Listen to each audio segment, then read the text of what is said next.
نحمده ونصلي على رسوله الكريم اما بعد اعوذ بالله من الشيطان الرجيم بسم الله الرحمن الرحيم يا ايها الذين آمنوا اتقوا الله وكونوا مع الصادقين صدق اللہ العظیم۔ میرا عزیزو، اللہ رب العزت اس آیت شریفہ میں دو باتوں کے متعلق ارشاد فرما رہا ہے۔ اے لوگو، تقوی اختیار کرو اور سچے لوگوں کے ساتھ رہو، اچھے لوگوں کے ساتھ رہو۔ اللہ رب العزت کا خوف اور برائیوں سے پرہیز، اسی چیز کو تقوی کہا گیا ہے۔ اسی لیے میں بار بار آپ لوگوں پر تقوی کا زور ڈالتا ہوں۔ تقوی کے بغیر انسان اللہ تک نہیں پہنچ سکتا۔ تقوی کے ذریعے سے ہی انسان اللہ رب العزت تک رسائی حاصل کرتا ہے۔ جو تقوی اختیار کرتا ہے، اللہ رب العزت اس کو اپنی رہنمائی نصیب فرما دیتا ہے۔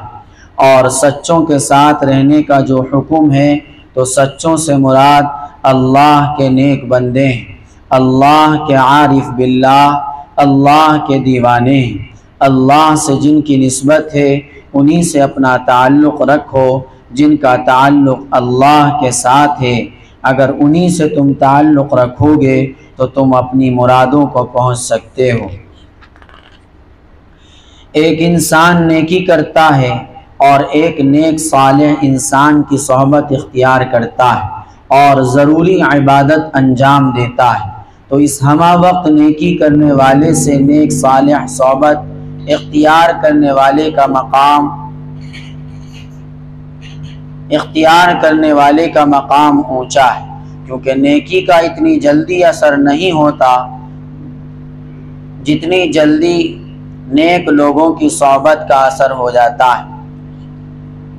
اس لیے اللہ رب العزت اس آیت شریفہ میں سچوں کے ساتھ رہنے کا حکم فرما رہا ہے کہ جن کے تعلق میرے ساتھ سچے ہو چکے ہیں، مجھ سے تعلق پیدا کر لیا ہے، تم ان سے تعلق پیدا کر لو، تم ان کے ساتھ رہو۔ یہاں سمجھنے اور غور و فکر کرنے کے لیے بڑی عجیب و غریب باتیں پیدا ہوتی ہیں۔ اگر اللہ رب العزت نے کسی کو دین کا فہم عطا کیا ہے تو وہ غور کرے کہ جب اللہ رب العزت ان لوگوں کے ساتھ رہنے کا حکم دے رہا ہے تو ان کے دلوں کے ساتھ اپنے دلوں کو جوڑنے کا بھی حکم دے رہا ہے۔ جن کے دل اللہ سے جڑے ہوئے ہیں، صحیح معنوں میں وہی اچھے ہیں۔ جب ان کے ساتھ جسموں کے جوڑنے کا حکم ہے تو یہ اس سے بڑھ کر ہے کہ ان کے ساتھ دلوں کو جوڑا جائے۔ لوگ سمجھتے نہیں ہیں، حالانکہ سمجھنے کے لیے بہت سی مثالیں موجود ہیں۔ ایک انسان بجلی سے بیٹری کو چارج کرتا ہے اور اس سے فائدہ اٹھاتا ہے۔ جب بجلی سے چارج کر کے بیٹری میں جان پیدا ہو سکتی ہے، تو کیا اللہ کے نیک بندوں کے دلوں سے اپنے دلوں کو چارج کر کے جان پیدا نہیں کی جا سکتی؟ حضرات صحابہ اکرام رضوان اللہ تعالی علیہ مجمعین کی اتنی بڑی بڑی عبادتیں نہیں تھیں جتنے اونچے اونچے ان کے مقامات، ان کے اتنے وسیع مقامات اللہ کے نبی صلی اللہ علیہ وسلم کی صحبت اور آپ صلی اللہ علیہ وسلم سے جڑنے کی وجہ سے ہیں۔ جن کو اللہ نے سب سے زیادہ سچا بنایا تھا، ان کی مبارک صحبت صحابہ کرام رضی اللہ عنہم کو نصیب تھی۔ اس لیے صحابہ کرام رضی اللہ عنہم کا مقام سب سے اونچا ہے۔ حضور صلی اللہ علیہ وسلم کے مبارک دل سے ان کے دل جڑے ہوئے ہونے کی وجہ سے وہ سب سے آگے ہیں۔ اور جب بجلی سے بیٹری کو چارج کیا جائے گا تو پہلے اس کا سوئچ بجلی کے سوئچ میں لگایا جائے گا۔ اسی طریقے سے پہلے اپنے دلوں کے سوئچ کو اللہ رب العزت کے دلوں کے سوئچ سے جوڑنا پڑے گا، پھر اللہ کے انوارات سے تمہارے دل بھی چارج ہو جائیں گے۔ جب بیٹری میں بجلی آ جاتی ہے تو پھر بجلی کی طرح وہ بیٹری بھی کام کرنا شروع کر دیتی ہے۔ جیسے بجلی روشنی دیتی ہے، بیٹری بھی اسی طرح سے روشنی دیتی ہے۔ میرے عزیزو، اس دور میں اپنے قلوب کی نگہداشت بہت ضروری ہے۔ جب تک تم اپنے دلوں کی حفاظت نہیں کرو گے تمہارے دلوں کے اوراق صحیح نہیں ہوں گے۔ تصور شیخ کوئی معمولی چیز نہیں ہے۔ حضرات صحابہ اکرام رضوان اللہ تعالی علیہم اجمعین کو تصور نبی صلی اللہ علیہ وسلم تھا، تبھی ان کو تصور خدا ہوا، ورنہ اللہ کے نبی صلی اللہ علیہ وسلم سے پہلے حضرت ابو بکر صدیق رضی اللہ تعالی عنہ کا وہ مقام نہیں تھا، حضرت عمر فاروق اعظم رضی اللہ عنہ کا وہ مقام نہیں تھا، حضرت عثمان غنی رضی اللہ تعالی عنہ کا وہ مقام نہیں تھا، حضرت علی کرم اللہ وجہہ کا وہ مقام نہیں تھا، کسی بھی صحابی کا وہ مقام نہیں تھا جو اللہ کے نبی صلی اللہ علیہ وسلم سے جڑ جانے کے بعد ہوا۔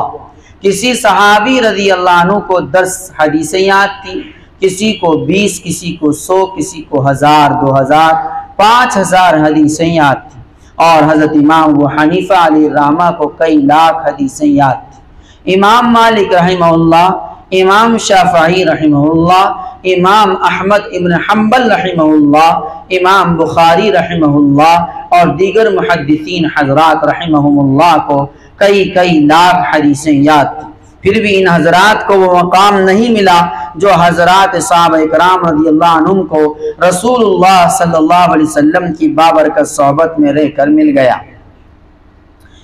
یا ایھا الذین آمنوا اتقوا اللہ وکونوا مع الصادقین، اے لوگو تقوی اختیار کرو اور صدیقوں کے ساتھ رہو۔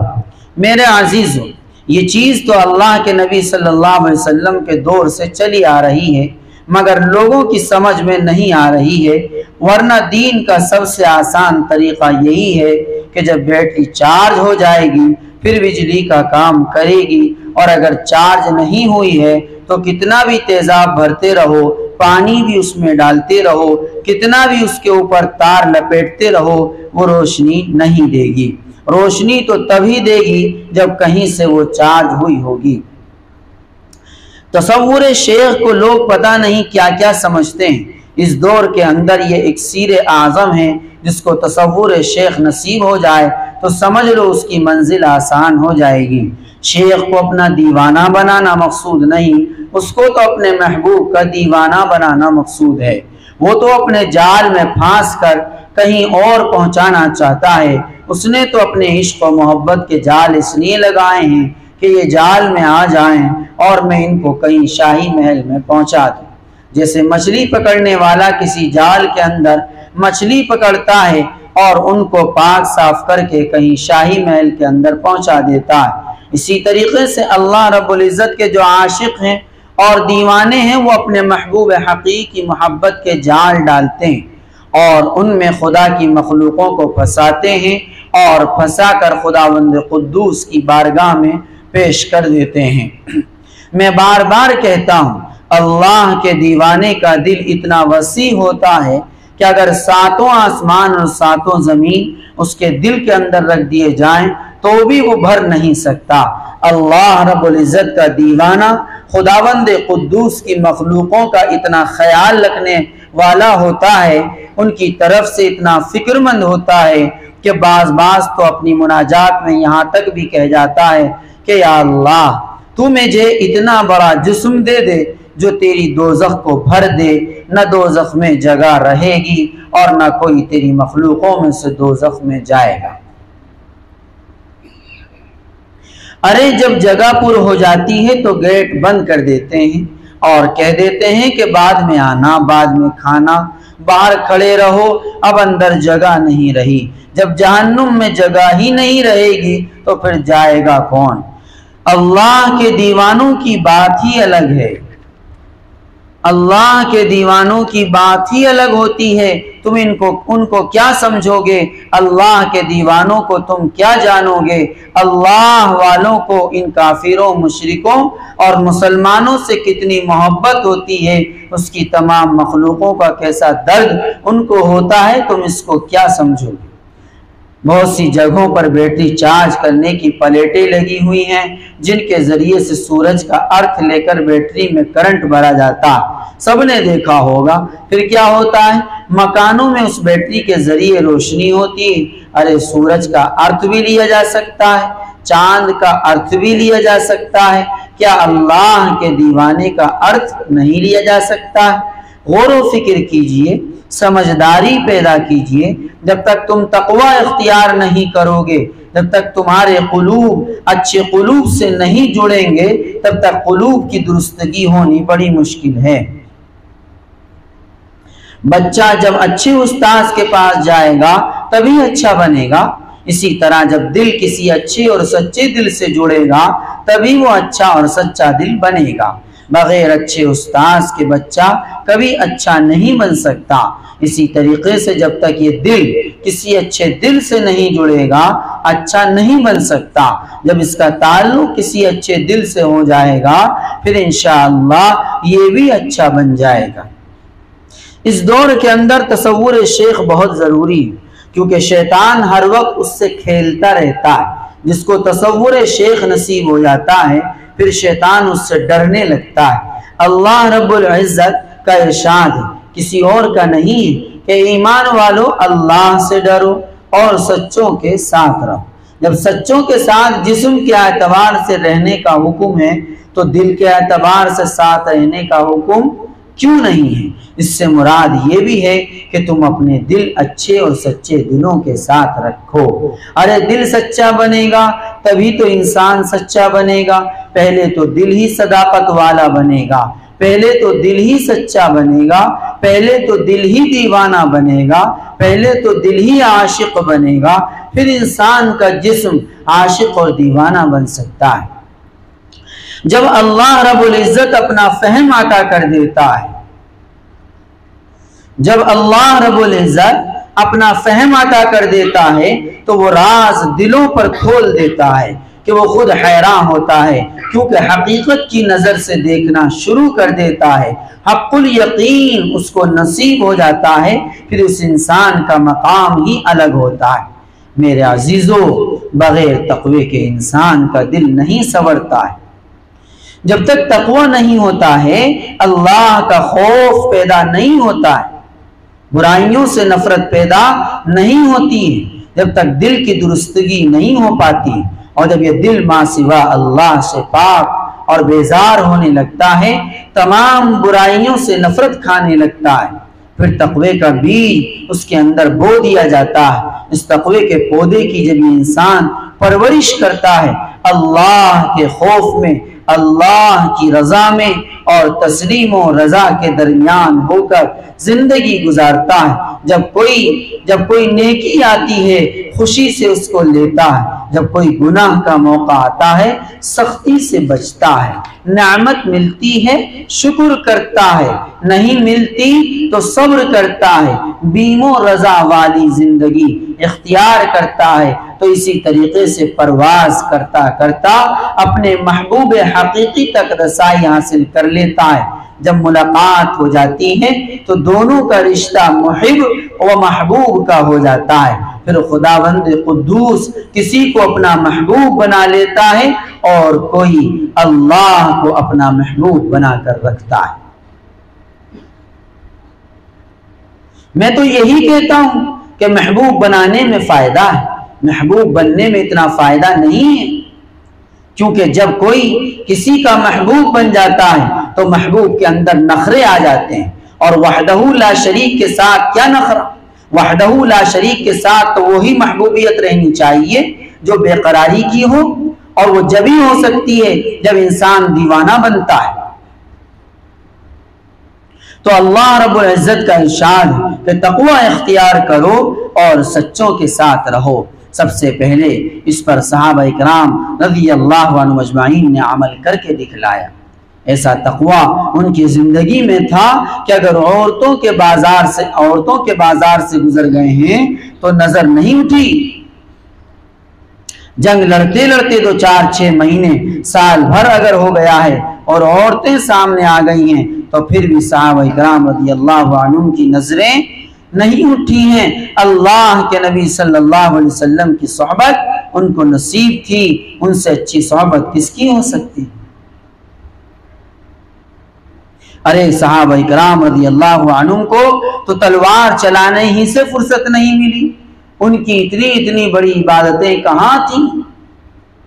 مگر ہاں ان کو رسول اللہ صلی اللہ علیہ وسلم کی صحبت حاصل تھی، جس کی وجہ سے ان کے اونچے اونچے مقام، ورنہ حضرات صحابہ کرام رضی اللہ عنہم کے ہاتھوں سے تلوار نہیں چھوٹی، ہر وقت تلوار ان کے ہاتھوں میں رہتی تھی، ہر وقت وہ جہاد کے لیے کھینچے تنے رہتے تھے، ہر وقت ستو کا توشہ ان کی کمر سے بندھا رہتا تھا، ہر وقت وہ بچوں کو یتیم اور مسکین بنائے ہوئے تھے۔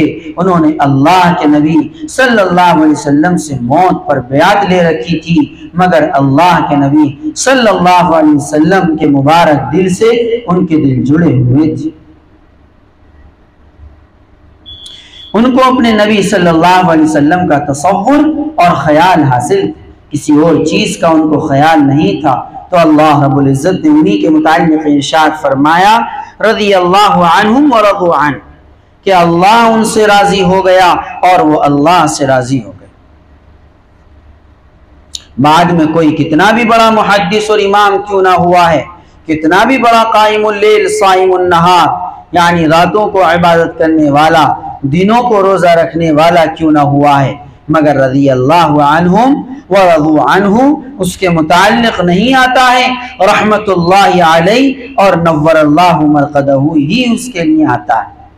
تو جس نے ایمان لانے کے بعد اللہ کے نبی صلی اللہ علیہ وسلم کی صحبت اختیار کر لی تو اس کو وہ مقام نصیب ہو گیا جو کسی بھی بڑے سے بڑے محدث کو نہیں ہوا۔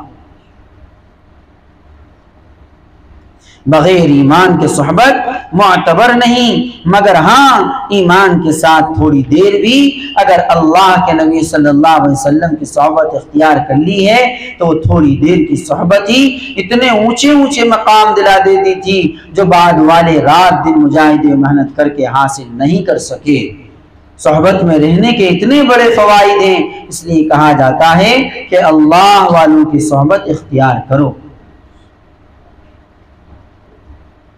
یک ساعت صحبت با اولیاء بہتر از 100 سالہ طاعت بیریا، کہ اللہ والوں کی صحبت میں ایک ساعت کے لیے حاضر ہو جانا 100 سال کی اخلاص سے بری ہوئی عبادت سے بہتر، کہ اللہ والوں کی صحبت میں ایک ساعت یعنی ایک گھڑی کے لیے حاضر ہو جانا 100 سال کی اخلاص سے بری ہوئی عبادت سے بہتر ہے۔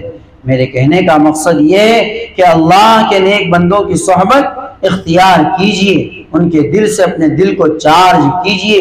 جب تک بیٹری کسی کرنٹ یا بجلی سے چارج نہیں ہوتی تب تک وہ کام نہیں کرتی۔ بیٹری تبھی کام کرتی ہے جبکہ اس کو کسی بھی طریقے سے کرنٹ مل جاتا ہے۔ اسی طریقے سے یہ دل ہے کہ جب کہیں سے یہ چارج ہو جائے گا، کہیں سے اس کو کرنٹ ملا ہو، کہیں سے اس کا سوئچ اچھے طریقے سے لگا ہوا ہو، پھر یہ دل بھی چارج ہونے لگے گا اور بیٹری کی طرح یہ بھی روشنی دینے لگے گا۔ اس دل میں خداوند قدوس کے انوار آنے لگیں گے، پھر اس دل میں نور معرفت اور نور عرفاں پیدا ہونا شروع ہو جائے گا۔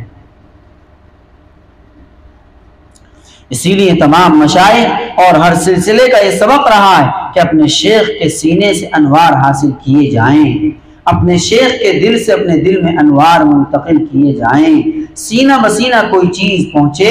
تمام سلسلے کے بزرگوں کے یہاں یہ چیز رہی ہے۔ یہ الگ بات ہے کہ کسی سلسلے میں پہلے ہے اور کسی میں بعد میں ہے، مگر ہے۔ اور اس دور میں تو ایک سیر اعظم ہے کہ جب چند گھنٹوں میں بیٹری چارج ہو کر اپنا کام شروع کر دیتی ہے تو کسی اللہ والے کے دل سے دل چارج ہو کر اپنا رنگ نہیں دکھلا سکتا۔ تم کسی اللہ والے کے دل سے اپنے دل کو جوڑ کر دیکھ لو، 4-6 دن میں اگر تمہاری کیفیت نہ بدلنے لگے تو تم خود محسوس کرو گے کہ ہمارے دل کے اندر کوئی نور آ رہا ہے، ہمارے دل کی کیفیت بدل رہی ہے، ہمارے دل میں اجالا پیدا ہو رہا ہے۔ اس چیز کو وہ بیچارے کیا جانے جو کہتے ہیں کہ تصور شیخ کیا ہے۔ تصور شیخ سے کیا ہوتا ہے مکے کا صحیح معنوں میں اس کو پتا ہے جو مکہ دیکھ آیا ہے، مکے کا صحیح معنوں میں اس کو پتا ہے جو مکہ دیکھ آیا ہے، مدینے کا تو صحیح معنوں میں اس کو پتا ہے جو مدینہ دیکھ آیا ہے۔ جنہوں نے نہیں دیکھا، کوئی کہتا ہے دلی جیسا ہوگا، کوئی کہتا ہے چندی گڑھ جیسا ہوگا، کوئی کہتا ہے بجنور جیسا ہوگا۔ جیسا جس کا ایمان ہے وہ اسی طریقے سے سوچتا ہے، مگر جو مکہ دیکھ آیا ہے اس سے پوچھو مکہ کیسا ہے، جو مدینہ دیکھ آیا ہے اس سے پوچھو مدینہ کیسا ہے۔ جنہوں نے اپنے دل سے اپنے خدا کو دیکھ لیا ہے، جنہوں نے اپنے دلوں سے اپنے خدا کے انوارات حاصل کر لیے ہیں، ان سے پوچھو وہ انوار کیسے ہیں اور یہ راستہ کیسا ہے۔ بغیر چارج کیے ہوئے تو بیٹری بھی بیکار ہے، اسی طریقے سے بغیر چارج کیے ہوئے دل بھی بیکار ہے۔ جس بیٹری میں کرنٹ نہیں، جو بیٹری چارج نہیں ہو پاتی، وہ تو کباڑیوں کے مطلب کی ہے۔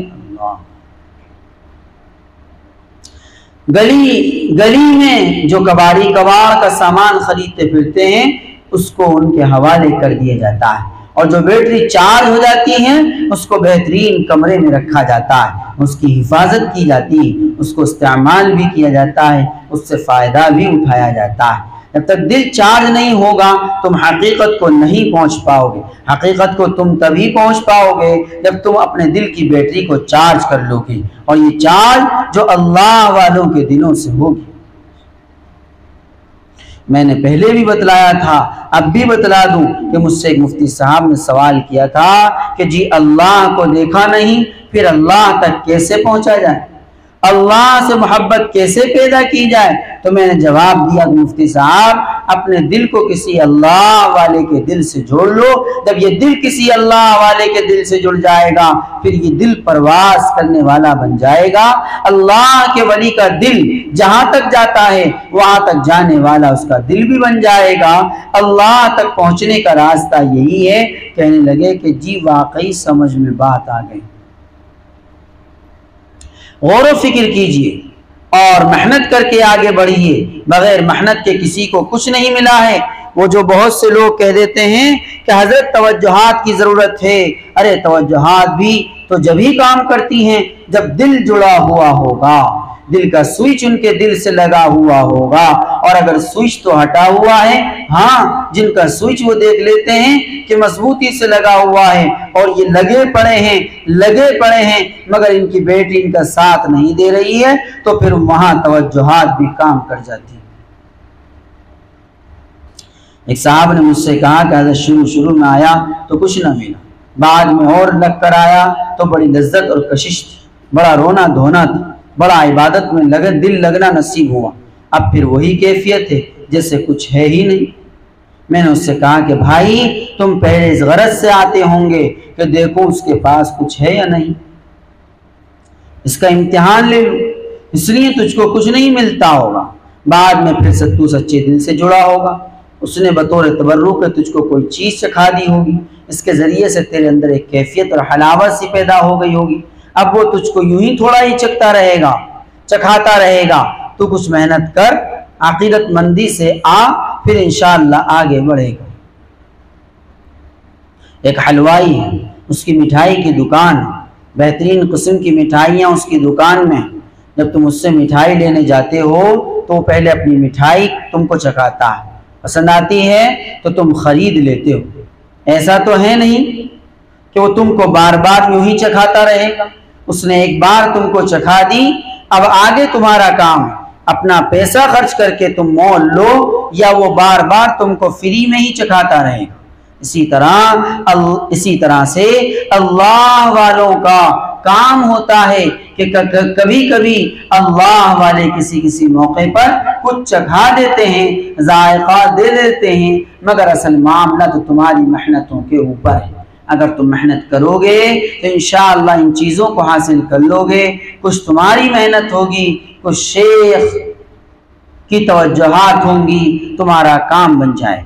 ارے کچھ تو مول لو گے، کچھ وہ نیتا تول دے گا، اور جو اپنا ہوتا ہے وہ نیتا تول ہی دیتا ہے، اور مزید ایک دو چیز اٹھا کر دے دے گا کہ لے یہ میری طرف سے کھا لے، ہاں بس ایسے ہی بات بن جاتی ہے۔ اور جب تم لوگے ہی نہیں تو وہ نیتا کیوں تولے گا؟ میرے عزیزو غور و فکر کرو، غور و فکر کی زندگی گزارو، اللہ کی محبت پیدا کرو، اللہ سے تعلق پیدا کرو، اللہ کی نسبت حاصل کرو، اپنا دل اللہ سے لگا کر دیکھو، اور اللہ سے دل لگانے کا طریقہ وہی ہے جو میرے محبوب نے اپنے قرآن پاک میں ارشاد فرما دیا کہ لوگوں تقوی اختیار کرو، سچے لوگوں کے ساتھ رہو، سچے قلوب سے اپنے قلوب کو جوڑ لو، سچوں کی زندگی سے اپنی زندگی کو جوڑ لو، سچوں کی صحبت اختیار کر لو، پھر انشاءاللہ امید ہے کہ بہت جلد معاملہ حل ہو جائے گا۔ بہت سے لوگ ٹیڑے میڑے سوالات کرتے ہیں، اللہ رب العزت ان کے جوابات دلوا دیتا ہے۔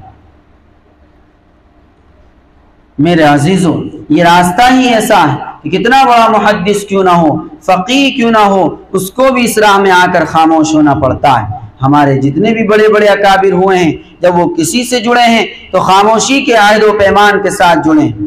جیسے حضرت خضر علیہ السلام نے حضرت موسیٰ علیہ السلام سے کہہ دیا تھا کہ میں کچھ بھی کروں مگر آپ کو بولنا نہیں، مگر حضرت خضر علیہ السلام جب کچھ کرتے تو حضرت موسیٰ علیہ السلام بول جاتے تھے۔ جب سب باتیں ہو گئیں تو حضرت خضر علیہ السلام نے کہا کہ کشتی میں سوراخ اس لیے کیا کہ اس کو ظالم بادشاہ نہ لے لے، اور بچے کو قتل اس لیے کیا کہ کہیں ماں باپ کے لیے گمراہی کا سبب نہ بن جائے، اور دیوار سیدھی اس لیے کی کہ اس میں یتیم بچوں کا مال دبا ہوا تھا، کہیں دیوار گرنے کی وجہ سے وہ ضائع نہ ہو جائے۔ جب حضرت خضر علیہ السلام نے اپنے کاموں کی حکمتیں بیان کر دی تو حضرت موسیٰ علیہ السلام نے کہا کہ مجھے ان چیزوں کا علم نہ تھا۔ اس کے بعد دونوں میں جدائی ہو گئی۔ تو میرے عزیزو، یہ راہ خاموش رہنے کی ہے۔ اس راہ میں جتنا تم خاموش رہو گے، اپنے دل کو اپنے شیخ کے دل سے جوڑ کر رکھو گے، اتنی جلدی انشاءاللہ تم کامیاب ہو جاؤ گے۔ خالی آنے جانے سے ہی بات نہیں بنے گی۔ کبھی کبھی شیرینی تو مل جاتی ہے، مگر شیرینی پر بھروسہ نہیں کرنا چاہیے، بلکہ اپنے ہاتھوں سے خوب محنت کر کے اس سے فائدہ اٹھانا چاہیے۔ ہم اللہ کے لیے محنتیں کریں گے، مشقتیں اٹھائیں گے تو انشاءاللہ اپنے دلوں کو خداوند قدوس کی محبت سے مالا مال کر لیں گے۔ اس لیے سمجھداری پیدا کرو، تقوی اختیار کرو، ہر حال اور ہر جگہ اپنے اللہ پر نظر رکھو، ہر وقت یہ دھیان رکھو کہ میرا اللہ مجھے دیکھ رہا ہے۔ کوئی دیکھے نہ دیکھے، جانے نہ جانے، سنے نہ سنے، وہ تو دیکھ رہا ہے، جان رہا ہے، سن رہا ہے۔ ہمارا یہ مراقبہ سچا ہو جانا چاہیے، اور بجلی کے سوئچ کی طرح ہم اپنے دل کو کسی اللہ والے کے دل سے لگا دیں، اللہ والوں کے دلوں سے ہم اپنے دلوں کو جوڑ لیں، تاکہ اللہ کے انوارات وہاں سے ہمارے دلوں میں آنے شروع ہو جائیں۔ جس طریقے سے ہاتھ کی بیٹری چھوٹی ہو یا بڑی، جب اس کو ہم جلاتے ہیں تو دور تک اس کی روشنی چلی جاتی ہے۔ اس کو بھی بجلی نے ہی چارج کیا، اس کے سیلوں میں بھی بجلی کا کرنٹ، بہرحال اس کے اندر کہیں سے کرنٹ آیا ہے، بغیر کرنٹ کے کوئی بھی چیز نہیں ہے۔ اسی طریقے سے اللہ رب العزت کی محبت اور معرفت کے بغیر کچھ بھی نہیں، سب کچھ اللہ رب العزت کی معرفت اور محبت ہے۔ اور اس کے حاصل کرنے کا طریقہ یہی ہے کہ اہل محبت، اہل معرفت کے دلوں سے اپنے دلوں کو جوڑ لیا جائے۔ جس طریقے سے ایک بچہ اپنی ماں کا دودھ پیتا ہے، پھر ایک وقت آتا ہے کہ اس کو چھوڑ کر کسی اور طرف بھاگ جاتا ہے، اس دودھ سے خود بخود اس کو ایک نفرت سی ہونے لگتی ہے، کیونکہ اب اس کی غذا کچھ اور چیز ہو گئی، اب اس کی غذائیں باہر کی کھانے پینے کی چیزیں بن گئی۔ یہی نہیں ہے کہ وہ ہمیشہ اپنی ماں کا ہی دودھ پیتا رہے۔ اسی طریقے سے مرید کا معاملہ ہے کہ جب تک وہ کمزور بچہ ہے، اپنے شیخ کے دل سے انوارات پیتا رہتا ہے، پھر جب اللہ رب العزت اس کو دیکھ لیتا ہے کہ یہ پختہ ہو گیا ہے، تو پھر اللہ رب العزت اس کو براہ راست اپنی طرف متوجہ فرما لیتا ہے۔ شروع میں ایسا ہوتا ہے کہ بچہ اپنی ماں کا دودھ پیتا ہے، لیکن جب اس کے اندر دوسری غذا کھانے کی صلاحیت ہو جاتی ہے تو پھر وہ ماں ہی خود اس کو تماچا مار کر کھلاتی ہے۔ اسی طریقے سے شروع میں شیخ اپنے مرید کو اپنے دل سے لگا کر رکھتا ہے، پھر جب شیخ اس کو دیکھ لیتا ہے کہ آگے پہنچنے کے قابل ہو گیا ہے تو پھر شیخ اس کو آگے بڑھا دیتا ہے اور اس کو محنت و مجاہدہ کرا کے اس کو آگے کے مقامات حاصل کراتا ہے۔ تو میرے عزیزو تقوی اختیار کرو، سچوں کی صحبت اختیار کرو، اور سچے وہی ہیں جن کے دل اللہ کے دیوانے ہیں، جن کے دلوں نے اللہ کو دیکھ لیا، جن کے دلوں نے اللہ کو پا لیا، جن کے دل ہر وقت اللہ کے لیے بے چین و بے قرار ہیں رہتے ہیں، جن کے دل ہر وقت اپنے اللہ کو تلاش کرتے رہتے ہیں۔ ارے ان کے دلوں سے اپنے دلوں کو جوڑ لو، پھر انشاءاللہ امید ہے کہ راستہ آسان ہو جائے گا۔ اللہ رب العزت ہمیں تقوی اور پرہیزگاری نصیب فرمائے، اپنے سچے بندوں کی صحبت نصیب فرمائے، اور ان کی باتوں پر ہمیں عمل کی توفیق عطا فرمائے۔ آمین ثم آمین، وآخر دعوانا ان الحمدللہ۔